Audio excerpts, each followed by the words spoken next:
Bonjour, j'espère que vous allez bien. Parce que la question, elle est pas mal interpellante. Hein? C'est est-ce que vous avez peur de mourir? Ou bien avez-vous peur de la mort? Bon, c'est peut-être différent les deux parce que souvent on dit bon, ben moi la mort, non, j'ai pas peur de la mort, ou bien c'est un peu général. Mais peur de mourir. Alors là, ça vient peut-être nous chercher.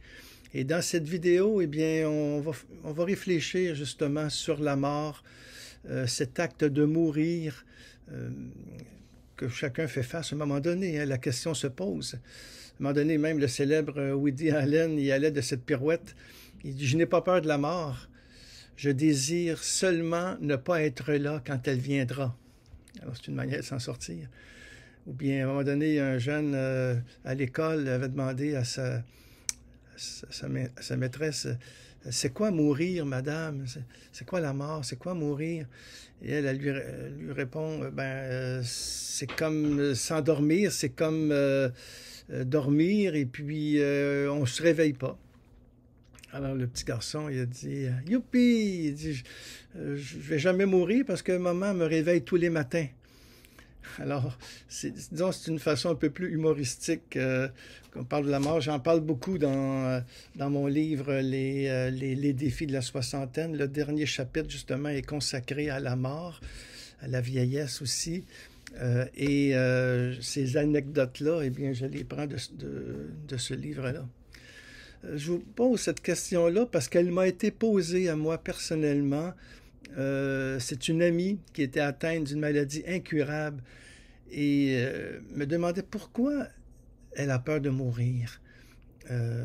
Et avant, pourtant, la mort, elle l'accueillait, c'était pas trop un problème. Mais là, en se sachant vraiment maladie incurable, eh bien, la peur a monté au cœur. Hein. Alors, mettez-vous à ma place. Hein. Quoi répondre à cette question si personnelle et légitime aussi qui nous projette devant l'inconnu? Je pense que c'est d'écouter d'abord, de comprendre. Mais nous ne connaissons pas grand-chose de la mort. Vraiment, ce passage qui est obligé, hein, il reste mystérieux pour chacune de nous. C'est sûr, nous pouvons accompagner la personne, l'écouter, l'accueillir, compatir à son angoisse, mais elle reste seule face à la souffrance et à la mort. Il y a un passage que nous avons à vivre là, je dirais que c'est de passer de la peur à la confiance. Moi, je pense quand même qu'il faut un certain courage pour admettre qu'on a peur de mourir. Cette crainte révèle notre finitude et notre vulnérabilité. Il ne s'agit pas de jouer les héros là-dedans. Hein? Nous sommes humains, nous sommes faibles, nous sommes mortels. Et cette crainte-là, elle est légitime. Elle indique le travail intérieur quand même que nous avons à faire pour avancer sur le chemin de la confiance.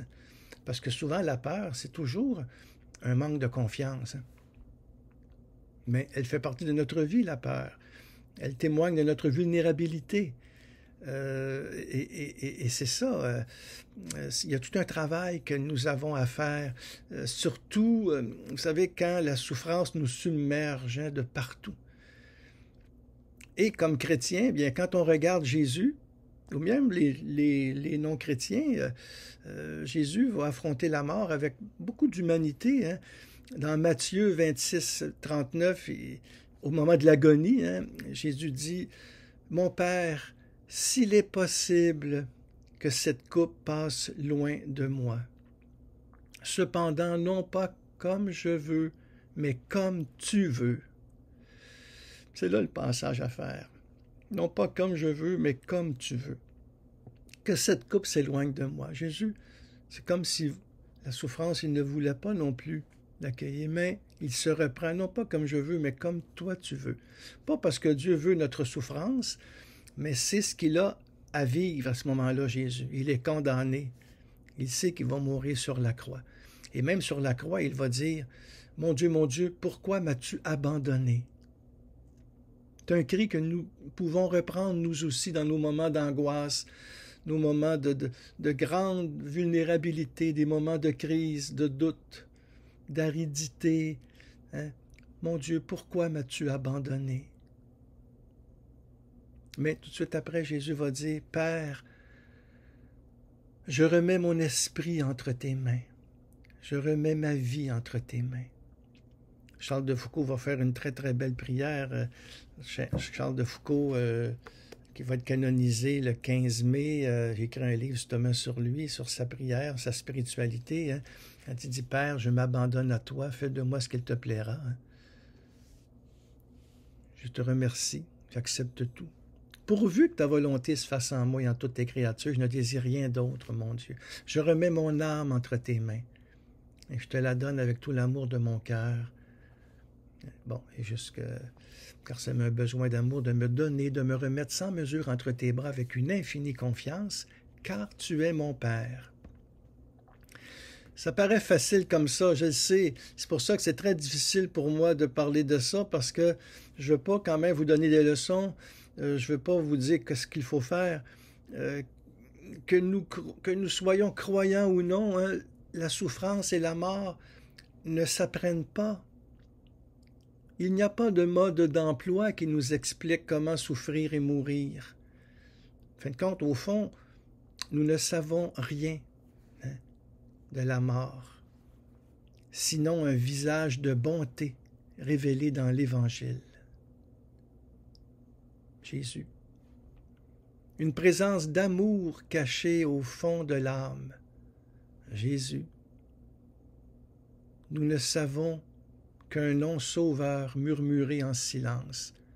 Jésus. J'avais écrit dans un poème, « Devant la mort, nous ne savons que toi. » Sa croix nous porte, c'est pour ça que j'ai mis ici la croix de Jésus, et à côté Marie et Joseph, qui est le patron de la bonne mort, Joseph qui nous aide aussi à faire ce passage-là, à mourir. La croix de Jésus nous porte. Et ce ne sont pas les clous qui le tiennent à la croix, c'est l'amour. Son amour nous réconforte à Jésus. Sa prière nous élève. Bien sûr, il faut avoir une relation personnelle avec lui, mais on lui demande, « Seigneur, révèle-toi à moi, fais-toi connaître à moi, que je vive dans ta volonté. » Et Jésus va se révéler à nous. En regardant le crucifix, eh bien, tout est dit. C'est l'offrande par amour. Et chaque mort est une certaine crucifixion aussi.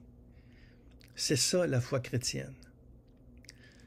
Ça ne veut pas dire que c'est plus facile pour autant, là, mais ça donne une direction, un sens, une espérance. Dieu seul connaît l'heure de notre mort. D'ici là, nous avons sans cesse, comme croyants, en tout cas, à accomplir des actes de foi, d'espérance et d'amour. Jésus, je crois en toi. J'espère à ta résurrection et je t'aime. Tu es là, tu marches avec moi, tu souffres en moi. Et c'est avec toi que je fais ce passage-là de la mort. Et devant la peur, justement, de mourir, bien, le Christ nous convie à renouveler notre confiance en sa miséricorde. C'est ce qu'on vit en réalité tout au long du carême, à chaque année. C'est ce qu'on vit d'une manière spéciale la Semaine Sainte, qui est la grande semaine de l'année liturgique, surtout le Triduum pascal, qui est le sommet de la vie liturgique, de l'année liturgique, le sommet, vraiment, le jeudi saint, le vendredi saint, samedi saint, la veillée pascale, la résurrection du Christ de Pâques. Nous le voyons souffrir avec nous pour que nous ressuscitions avec lui. Ce temps de conversion invite, je dirais, à un lâcher-prise, à un abandon en son amour, à accepter de ne pas tout maîtriser et à faire confiance. En fin de compte, c'est s'abandonner comme un enfant. Moi, personnellement, la mort m'a longtemps troublé par son absurdité, surtout quand j'étais plus jeune, et ça m'a beaucoup angoissé dans mon adolescence, tout ça. C'est pour ça que j'ai vécu différentes expériences aussi dans la période hippie, festival pop, la drogue, tout ça. C'est une manière aussi de fuir cette angoisse-là profonde. J'en parle dans mon autobiographie qui va paraître en septembre, qui s'intitule « En sa présence », où je témoigne justement des traces de Dieu dans ma vie. Et je le dis en toute simplicité, la mort m'a longtemps troublé par son absurdité surtout. Je ne comprenais pas, mais pourquoi vivre si c'est pour mourir? Pourquoi contempler la nature, ces beaux couchers de soleil, les arbres, le lac, l'eau, les oiseaux? Si tout ça s'achève, si tout ça se termine, c'est quoi? Jusqu'au jour où, autour de la quarantaine, c'est écrit un livre, la fameuse crise de la quarantaine, mais j'ai souffert d'une pneumonie sévère. Une double pneumonie qui avait été mal diagnostiquée. Et je me sentais, je pensais que j'allais mourir, carrément. Et surtout durant toute une nuit, c'était un gros combat. Et je disais, pourquoi m'as-tu abandonné? Pourquoi m'as-tu abandonné? Et parce que c'est quand même 20 ans après ma conversion. Donc, il y avait tout un cheminement avec le Seigneur. Je me sentais seul dans la nuit, dans le désert. On est toujours seul devant la mort. Et la souffrance nous submerge, on est même incapable de prier. Vous savez, nous devenons prière par notre corps qui souffre, comme le corps en croix, qui est la plus belle parole jamais dite. Le corps du Christ en croix est la plus belle parole d'amour jamais dite. Tout son corps est parole, tout son corps est prière. Alors moi, durant cette nuit, je souffrais, et à un moment donné, j'ai dit, je remets mon esprit entre tes mains. Et j'avais lu avant Thérèse de Lisieux, et j'ai vraiment senti cette grâce d'abandon qu'elle me donnait, de me remettre entre les mains du Père. Eh bien, le lendemain matin, ce n'était plus pareil. Le verre d'eau n'était plus pareil. Mon épouse n'était plus pareille. Les enfants, l'extérieur, c'est une renaissance, c'est une résurrection.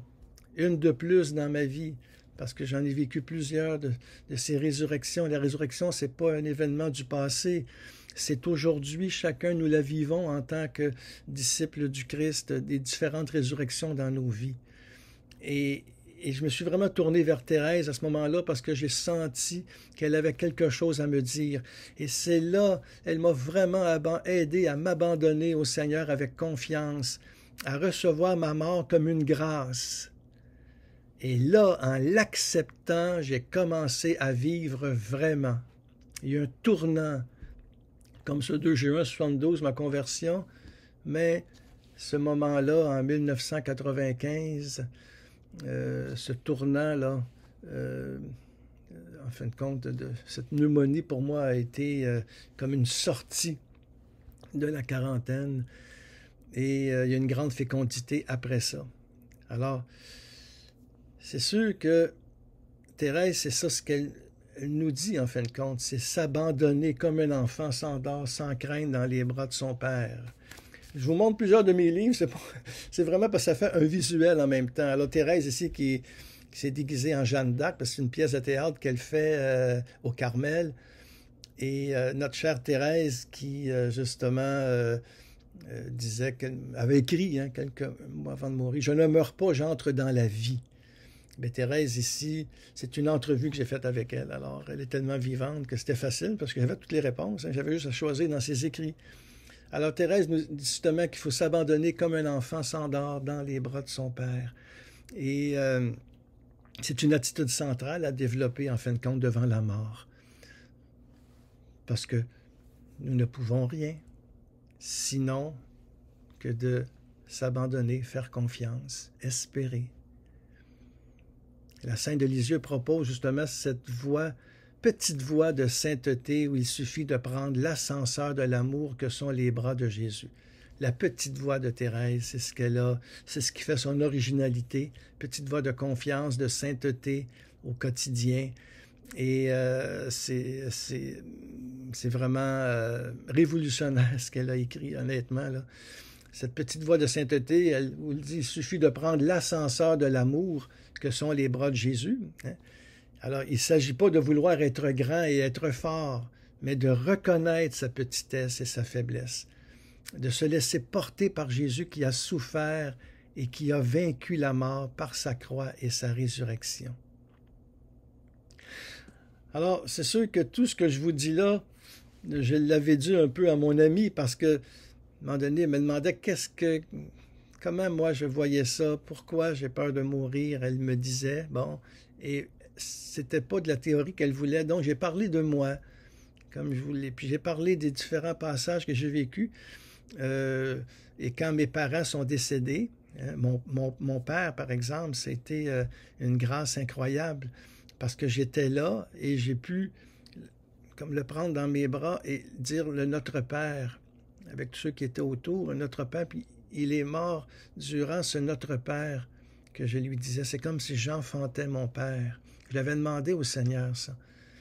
Ma mère, elle est morte seule, comme dans son lit, à la maison. Très belle mort aussi. Ça fait pas tellement longtemps. Alors, c'est sûr que je développe ça dans mon autobiographie parce que ça fait partie de ma vie. L'accompagnement de mon beau-père aussi, ça a été très, très fort, ça. J'ai écrit un livre là-dessus, d'ailleurs, récit d'un passage où je parle de cet accompagnement-là que j'ai vu, que j'ai vécu. Mon beau-père Gilles, où en fin de compte, c'est la mort là-dedans aussi que j'essaie d'apprivoiser. À un moment donné, j'écris nous lui avons fermé les yeux pour que les nôtres s'ouvrent à sa naissance. Parce que quand on meurt, c'est là qu'on est vraiment. Nous naissons en Dieu. C'est fou. Mais je sais peut-être que ça vous paraît un peu... je sais pas. Honnêtement, lors d'une conférence, à un moment donné, parce que j'ai écrit beaucoup sur la mort dans mes livres, et puis c'était une conférence sur la mort qu'on m'avait demandé. Puis aux participants, j'avais demandé, si vous reste 1 heure à vivre, là, eh bien, qu'est-ce que vous feriez? Et là, bon, après un temps, les gens étaient un peu surpris. Puis là, il y en a qui écrit, ben moi, je réunirais mes enfants, là, puis mon épouse, puis je dirais combien je les aime. Un autre a dit, ben, je me recueillerais dans le silence et la prière. Un autre a dit, ben, moi, je ferais exactement ce que je fais en ce moment. Un autre disait, ben, je sais pas, la question est trop abstraite et hypothétique. Quand on n'est pas dedans. Hein, un autre a dit, ben, moi, je téléphonerais tout simplement à quelqu'un pour lui demander pardon. Un autre a dit, moi, je prendrais un verre de vin au soleil. Un autre a dit, moi, je m'arrangerais pour que tous mes papiers soient en ordre, et surtout mon testament, puis les arrangements funéraires et tout ça. Et puis, bon, un autre, il dit, ben moi, j'irais tout simplement me coucher pour ne pas inquiéter mes proches. C'était très beau, c'était vrai, chaque réponse était belle, chacun y va avec ce qu'il est, hein, parce que la mort demeure mystérieuse et silencieuse. Hein, il est facile d'en parler quand nous ne la voyons pas près de son lit, parce qu'elle arrive souvent à l'improviste, puis on l'entend des fois dans ce qu'on vit, puis à un moment donné, la peur peut monter. Hein. Et c'est ça, dans le fond, on peut même la chanter. Vous savez, les poètes l'ont chanté. Félix Leclerc, il disait c'est beau la mort, c'est grand la mort. Hein. Il y a plein de vie dedans. Léo Ferré aussi, qui disait la mort est une délivrance, elle est la sœur de l'amour. Et c'est ça, dans le fond. Mais que de saisons pour apprendre à vivre. Toute notre vie, c'est ça. Nous naissons, nous grandissons et nous mourons. Que de saisons pour apprendre à vivre, pour apprendre à aimer, pour apprendre à prier aussi. Que de passages pour assumer sa propre naissance, hein, notre propre naissance, et advenir à notre humanité profonde. Alors c'est sûr que la foi chrétienne, surtout dans cette grande semaine, la semaine sainte entre autres, mais à chaque Eucharistie entre autres, nous dit que Dieu a pris le risque de l'amour en prenant chair de notre chair pour que nous accédions à sa naissance en nous par la mort et la résurrection de son Fils. Et c'est pour ça que François d'Assise peut dire à un moment donné « Loué sois-tu, mon Seigneur, pour notre sœur la mort corporelle. » La bienheureuse Marie-Léonie Paradis, ça aussi, j'ai écrit un livre sur elle. C'est la fondatrice des Petites Sœurs de la Sainte Famille. Et puis c'est très beau. À un moment donné, elle écrit Elle voyait la mort comme une délivrance, hein, comme une offrande, l'occasion de nous unir à Dieu. Puis elle lui disait en toute simplicité, « Mon Dieu, que ma mort vous adore. » Que l'acceptation volontaire, libre et pleine d'amour que j'en fais vous soit agréable. Que ma mort vous adore, que ma mort soit prière. Alors, en fin de compte, tout ce que j'ai dit là, je l'avais dit un peu à mon amie, puis ça l'avait consolée. Elle me l'avait dit, même si le combat qu'elle menait, c'était très difficile, semblait au-dessus de ses forces. Hein. Et moi, tout simplement, je l'ai invitée à prier dans son cœur, et que je disais, je priais pour elle. À réciter le chapelet aussi, tant qu'on peut, hein, parce que des fois, c'est long, c'est difficile, on est trop faible. À penser à notre ange gardien, notre ange gardien, nos anges gardiens en présence des anges, eh bien, souvent on dit que l'ange gardien, lui, il est là pour nous aider à vivre le passage. Il est notre ami, notre compagnon de route, et au moment de la mort, bien, il nous conduit justement vers Dieu. Il n'y a rien de magique là-dedans. Hein? C'est la confiance. C'est la confiance. Il s'agit de le regarder, lui, le regarder, le Christ, en croix. Et de reprendre justement cette belle prière, en fin de compte, de Marie-Léonie Paradis. « Mon Dieu, que ma mort vous adore, que l'acceptation volontaire, libre, pleine d'amour que j'en fais vous soit agréable. »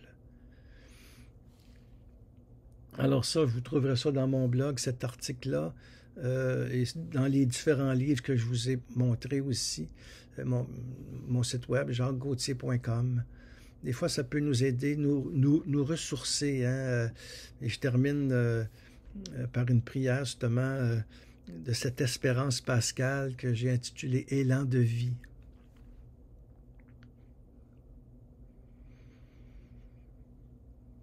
Ô Christ, élan de vie dans l'âme, ta bienveillance nous accompagne sur le chemin de la ressemblance. Cœur compétissant à la croix, tu désarmes le mal par ta compassion, par ta douceur. Ton pardon relève le larron repentant. Tu habites notre solitude, Seigneur, dans la souffrance, et nous voici silence. Ton dénuement nous libère et nous devenons prière. Loué sois-tu d'avoir vaincu la mort par la puissance de ta résurrection. Fais que nous soyons tous unis dans ton grand corps pascal. Amen.